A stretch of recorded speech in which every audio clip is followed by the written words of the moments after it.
Assalamualaikum warahmatullahi wabarakatuh. Salam sejahtera bagi kita semua. Bertemu lagi di channel Budi Ahid Studio.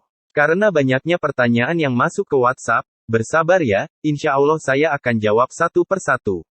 Di sini ada pertanyaan dari sahabatku tentang kedudukan hijab dan mahjub dalam ilmu waris Islam. Tolong jawab ya, Pak Ustadz. Oke, sebelum lanjut terima kasih yang sudah subscribe, like dan komen. Hijab menurut bahasa bermakna al-manu artinya menghalangi atau mencegah. Sedangkan menurut istilah ialah, al-manu minal irsi bil kuliyati au min badihili ahlil warisil ahori. Yang artinya, terhalangnya seseorang dalam menerima harta waris baik keseluruhan atau sebagian hak penerimaannya karena adanya ahli waris orang lain. Adapun yang dimaksud dengan mahrum yaitu terhalangnya seseorang dalam menerima harta waris karena terjadinya penghalang-penghalang dalam menerima hak waris atau mewarisi. Seperti, berbeda agama, kafir atau murtad, perbudakan dan pembunuhan. Adapun hijab dalam ilmu waris Islam terbagi menjadi dua bagian. Yang pertama, hijab nuksan berkurangnya kadar bagian harta warisan dari salah seorang ahli waris karena adanya urutan derajat yang tinggi daripada ahli waris orang lain. Berkata Syekh Umar Bakri, Hasiyah Rohbiyah halaman 25, bahwa hijab nuksan terbagi kepada 7 bagian yaitu 1. Al-intikolu min fardin ila fardin akola minhu, peralihan dari kadar bagian kepada kadar bagian yang lebih sedikit.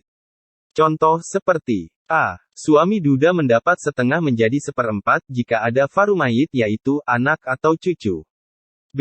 Istri janda mendapat seperempat menjadi seperdelapan jika ada farumayit yaitu anak atau cucu.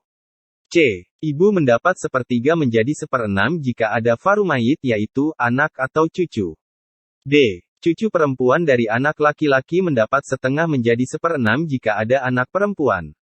2. Al-inqolu min fardin ila tasibin yang artinya peralihan dari kadar bagian kepada kadar bagian asobah, ini dijelaskan dalam bab asobah.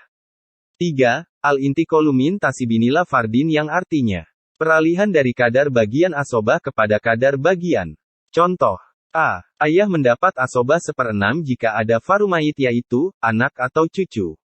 B. Kakek mendapat asobah menjadi seperenam jika ada farumayit dan suami atau istri. 4. Al-intiqolu min tasibin ila mislihi, peralihan dari bagian ashabah kepada kadar ashabah lagi. Contoh tentang asobah bigoirihi dengan asobah ma'a goirihi. 5. Al-mujahamatu fil fardi fi hakil jauzati wal jadati wadawatis sulusaini wa nahwihina. Kelebihan kadar bagian seperti pada hak istri, nenek dan ahli waris yang mendapat 2/3, dan sejenisnya. 6. Al-mujahamatu fi tasibin fi haqqi kuli, asibin binafsihi wa sobati bi goirihi, ma'a goirihi. Kelebihan kadar bagian ashabah seperti pada hak asobah binafsih, asobah bi gairi dan asobah ma'a gairi selain ayah. 7. Al-mujahamatu bil auli kama soro fil minbariyah. Yang artinya, kelebihan kadar bagian pada aul seperti dalam masalah waris dalam sistem mimbariyah.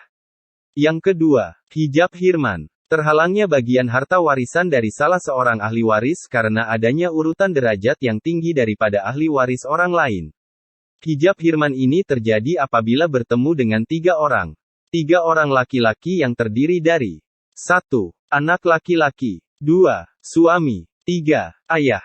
3 orang laki-laki yang terdiri dari 1. Anak perempuan. 2. Istri. 3. Ibu. Golongan-golongan di atas adalah yang tidak bisa terhijab atau gugur dalam hak ahli waris, yaitu 1. Ikatan pernikahan antara suami istri yang sah menurut syariat. 2. Istri yang ditalak raji oleh suami dan masih ada masa idah tunggu. 3. Anak laki-laki maupun perempuan dari si mayit. 4. Ayah dan ibu. Itu saja yang bisa diterangkan, semoga bermanfaat. Wassalamualaikum warahmatullahi wabarakatuh.